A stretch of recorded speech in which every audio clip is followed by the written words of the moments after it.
I love any chance I get to get out of Canada. Don't tell anybody in Canada I said that. Oh, I need my clicker, I think. That's okay. No problem.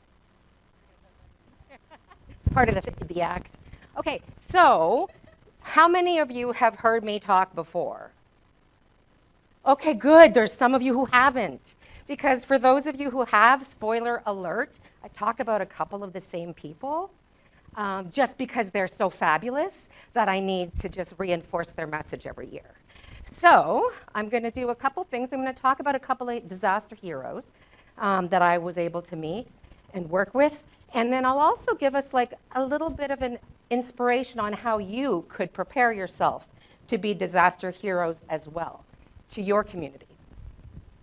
Okay, so this is how I started in emergency management.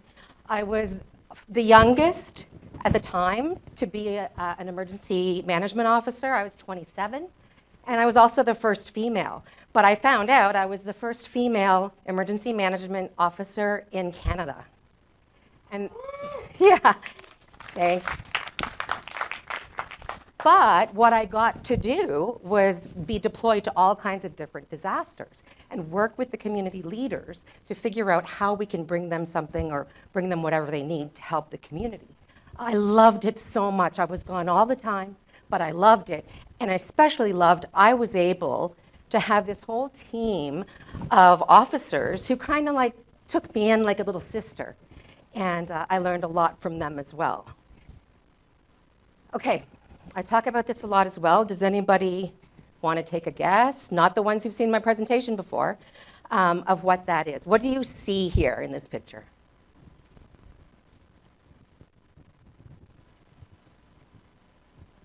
Anybody want to guess? I know some of you might not know because you're too young. Yes?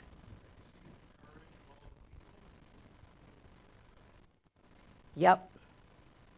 And that's a perspective that we all should have, because sometimes a lot of us see this and all we see is the devastation, the destruction, and we get sad. However, so let's take a look at this. We see smoke billowing out. We see horror everywhere.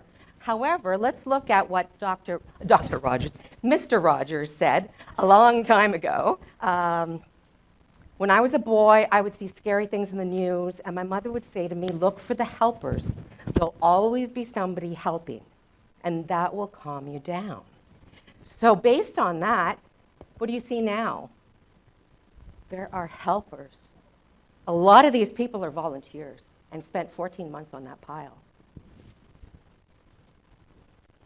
Okay, so how can you be a disaster hero? One, look for the helpers first, and then be a helper and figure out how you can help yourself be that helper that you want to be.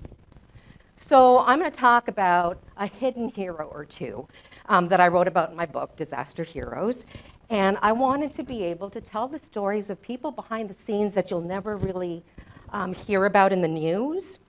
So I want to talk about Jeff Parnes. Some of you might remember me talking about Jeff. He's the founder of Stars of Hope and the New York Says Thank You Foundation. So I'm going to give you a little bit more about Jeff. All right, so this is Jeff Parnes and his family in New York City a couple of years after 9/11, where Jeff lost his best friend and business partner. He decided in his name and to be able to teach good lessons to his kids to start just gathering up donations and driving across the country to California to be able to give relief and supplies to those who were experiencing the horrible wildfire. So he didn't know that it's not going to be just this trip. They're going cross country and they're coming back. And they had this New York Says Thank You banner on the U-Haul. Well, all this time later, and this is a Star of Hope. For those of you who've seen me speak before, you've seen these Stars of Hope. We've painted Stars of Hope together here at this conference and in London, England, with Vienna. Where's my Vienna? Yeah. All right, so I'm going to tell you a little bit more about this. So part of the foundation's goal is to be able to respond and be able to provide some therapy in art therapy ways And at first, when I was a disaster person, I would think, what's a star going to do? That's not going to do anything. But the minute that I first actually saw an active shooter survivor receive this star, a wooden star, and to see how much it meant to them to know that some stranger halfway across the world painted a star just for you and signed their name on the back. An amazing concept that started in one place, in Greensburg, Kansas in 2007. Jeff went there to respond. He sees how it's all just gray and horrible from the tornado that ripped through that town. 90% of the structures were destroyed, but Jeff saw something through that. And he thought, these kids and people are going to come back to this area, and all they're going to see is grayness and destruction. So he thought, how can we bring a bit of color to their lives when they come back into their communities? And so that's how the concept of Stars of Hope was created and started. It was there. And this is also where Jeff met wonderful man, Matt Dayton. Some of you have heard me talk about him before, and his beloved dog, Molly. If you want to find out a bit more about his story, you can just Google the book, Molly and the Stars of Hope. So that's Molly. Of course, she passed away, and unfortunately, we lost Matt last year. But I want to tell you how survivors can be heroes too. And a lot of the time, our officials, police, fire, ambulance, they don't really think about that. They think of victims. They're people that we have to save. Well, not all the time. Sometimes these people can save others themselves because they know way better how to do it. So most of you probably don't even remember this because unfortunately there have been hundreds and hundreds of active shooter incidents since. But this one was the biggest of its time. It was known as a terror attack and a workplace incident all rolled into one. Anyway, in the end, 14 people died. Many others were injured. I get a call from Jeff Parnes who says, I'm sending some volunteers. We've got some volunteers right now painting Stars of Hope all over the place. And we're starting this campaign called, 1,000 Stars of Hope. So I said, I've got to go there. And flew myself there, got to meet a bunch of volunteers, and then we spread hope all over San Bernardino, including the gray, horrible fence that was encompassing where the building was that had happened. But here's something amazing. So we first showed up a couple of weeks after the event, put these stars all over the community, never expecting that anything's going to happen from it, but maybe at least make somebody smile. And then all of a sudden, somebody contacts Jeff Parnes.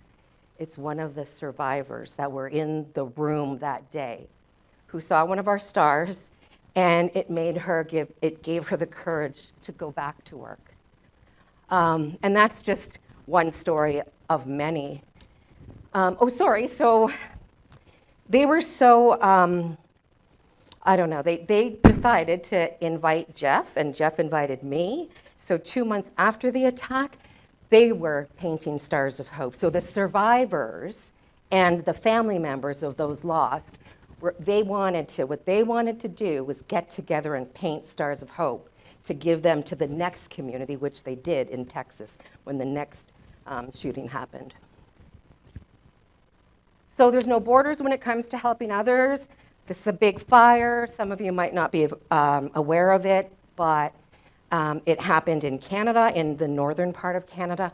It was the largest fire evacuation in Canadian history, and we have a lot of fires. So again, all of a sudden I get a message from Jeff saying, all right, we need to bring hope to Canada.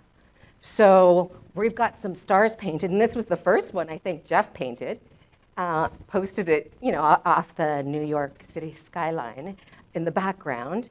And we made it happen. We ended up going to the far north in Canada and walking in the Canada Day Parade. I want to just mention this young woman there with the T-shirt. She is a survivor of that oh my God, I'm sorry. She's a survivor of the San Bernardino attacks. She had never been to Canada before, never knew anything about anything, but she came all the way from California, a survivor of that brutal attack, bringing hope to others in another country. That's Matt Dayton again. You see him, fire chief from Texas, I think, and a couple of us. Anyway, and what we did there was after the fire, everything looked like this. So we were allowed to go in to the areas that were forbidden to be able to hang these stars wherever we thought it would have the best impact. And before I go into this next slide, I just have a cool surprise, and that's why I'm nervous. So this is the first time this has ever happened and I've ever been able to do this, but Jeff Parnes is here, and I want him to stand up. Woo!